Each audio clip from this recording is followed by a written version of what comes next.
ವಿಚ್ಛೇದನ ಕೋರಿದ್ದ ಒಂದೇ ಕುಟುಂಬದ 2 ಜೋಡಿಗಳನ್ನು ಮತ್ತೆ ಒಂದು ಮಾಡಿದ ಲೋಕ ಅದಾಲತ್. ನ್ಯೂಸ್5ಗೆ ಸ್ವಾಗತ. ದಾಂಪತ್ಯ ಜೀವನದಲ್ಲಿ ಬಿರುಕು ಬಂದು ವಿಚ್ಛೇದನ ಪಡೆಯುವ ಸಲುವಾಗಿ ನ್ಯಾಯಾಲಯದ ಮೆಟ್ಟಿಲು ಹತ್ತಿದ್ದ 2 ಜೋಡಿಗಳು ಲೋಕ ಅದಾಲತ್ನಲ್ಲಿ ಮತ್ತೆ ಒಂದಾಗಿವೆ. ಹೀಗಾಗಿ ಈ ದಂಪತಿಯ ಮಕ್ಕಳು ಮಾತ್ರವಲ್ಲದೆ 2 ಕುಟುಂಬಸ್ಥರು ಇದೀಗ ಸಂತಸಗೊಂಡಿದ್ದಾರೆ. ನಗರದ ನ್ಯಾಯಾಲಯದಲ್ಲಿ ನಡೆದ ಲೋಕ ಅದಾಲತ್ನಲ್ಲಿ ಇಂತಹ ಅಪರೂಪದ ಘಟನೆಯೊಂದು ನಡೆದಿದೆ. ತಾಲೂಕಿನ ಮಹಮ್ಮದ್ಪುರ ಗ್ರಾಮದ ಕೃಷ್ಣಪ್ಪ ಹಾಗೂ ಭಾರತಿ ಅನ್ನೋರಿಗೆ 20 ವರ್ಷಗಳ ಹಿಂದೆ ಮದುವೆಯಾಗಿದ್ದು, ಇವರಿಗೆ 2 ಮಕ್ಕಳು ಸಹ ಇದ್ದಾರೆ. 2 ವರ್ಷಗಳ ಹಿಂದೆ ದಾಂಪತ್ಯದಲ್ಲಿ ಕಲಹ ಏರ್ಪಟ್ಟು ವಿಚ್ಛೇದನಕ್ಕಾಗಿ ಅರ್ಜಿ ಸಲ್ಲಿಸಿ ನ್ಯಾಯಾಲಯದ ಮೊರೆ ಹೋಗಿದ್ರು. ಸತತ 2 ವರ್ಷಗಳ ಬಳಿಕ ಅದೇ ನ್ಯಾಯಾಲಯ 2 ಜೋಡಿಗಳನ್ನು ಮತ್ತೆ ಒಂದಾಗಿಸಿದೆ. ನ್ಯಾಯಾಲಯದ ಆವರಣದಲ್ಲಿ ಶನಿವಾರ ನಡೆದ ರಾಷ್ಟ್ರೀಯ ಲೋಕ ಅದಾಲತ್ನಲ್ಲಿ ಹಲವು ಪ್ರಕರಣಗಳು ಕೂಡ ಇತ್ಯರ್ಥಗೊಂಡಿದೆ.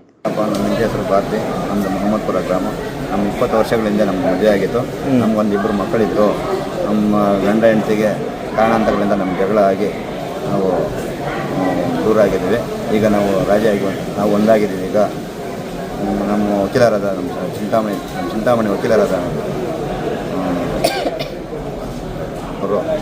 ಅವರು ನಮಗೆ ಸಹಾಯ ಮಾಡಿದ್ದಾರೆ. ಮತ್ತು ಇದು ಲೋಕದಾಲತ್ನಲ್ಲಿ ಭಾಗವಹಿಸಿ ನಾವು ಗಂಡವನ್ನು ಹೆಂಡತಿ ಒಂದಾಗಿದ್ದೀವಿ.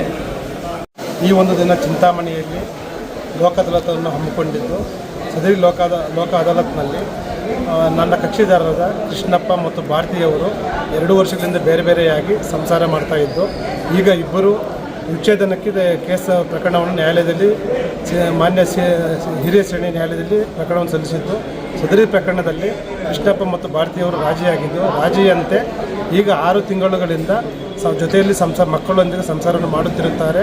ಈ ದಿನ ನ್ಯಾಯಾಧೀಶರ ಮತ್ತು ವಕೀಲರ ಒಮ್ಮತದ ಮೇರೆಗೆ ಇಬ್ಬರು ರಾಜಿಯಾಗಿದ್ದು, ಈ ಒಂದು ಅದಾಲತಲ್ಲಿ ರಾಜಿ ಮಾಡಿಕೊಂಡು ಜೊತೆಯಲ್ಲಿ ಸಂಸಾರ ಮಾಡೋಕ್ಕೆ ರೆಡಿ ಇದ್ದಾರೆ. ಅವರು ವಕೀಲರಾದ NM ಶ್ರೀನಾಥ್ ಬಾಬು, ನಾನು ಮತ್ತು ನ್ಯಾಯಾಧೀಶರೆಲ್ಲರೂ ಸೇರಿ ಒಂದು ಮಾಡಿಸಿ ಅವರಿಗೆ ಮನೆಗೆ ಈ ದಿನ ಕಳಿಸ್ತಾ ಇದ್ದಾರೆ. ನಿರಂತರ ಸುದ್ದಿ ಸಮಾಚಾರಗಳಿಗಾಗಿ ನೋಡ್ತಾ ಇರಿ. ಇದು ನಿಮ್ಮ ನ್ಯೂಸ್5.